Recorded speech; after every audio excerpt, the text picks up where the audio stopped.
अस्सलाम वालेकुम दोस्तों। गंदम मार्केट अज फिर तेज़ है। तुहाडे नाल रेट वगैरह शेयर करते हैं की सूरत हाल है। काफ़ी दोस्त कह रहे थे जी गंदम का रेट 4000 तक जान लगा। बाकी दरअसल मैं तुहाडे पिछली वीडियो भी तुहाडे नाल शेयर किया सी ते गंदम का रेट जो भी सूरत हाल है तुहाडे नाल जो भी पेशनगोई होंदी है तकरीबन अज तक जी पेशगोई तुहाडे नाल कीती है।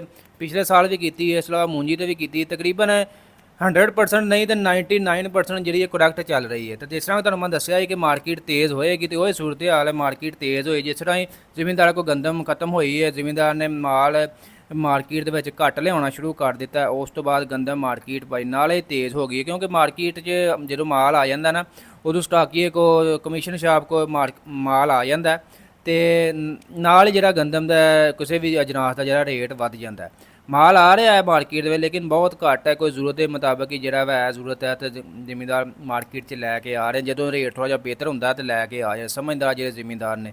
लेकिन जिन्होंने बेचारे ने करजे देने होंगे ने वो फिलहाल जो ने उदों नाल दे के अपना काम मुकाते हैं। उन्होंने 2,000 1900 रुपये तक भी दे दी फी मन 40 किलोग्राम के हिसाब से। फिलहाल मार्केट दोस्तों 2400 रुपये तो लैके 2500 रुपये तक बरकरार है। बाकी एवरेज की गल करिए तो 2350 रुपये तो लैके 2450 रुपये तक फी मन 40 किलोग्राम के हिसाब से गंदम सेल हो रही है। लाहौर के भाजन अज फिर टॉप रेट है 2600 रुपये फी मन 40 किलोग्राम के हिसाब से अज का रेट है जी।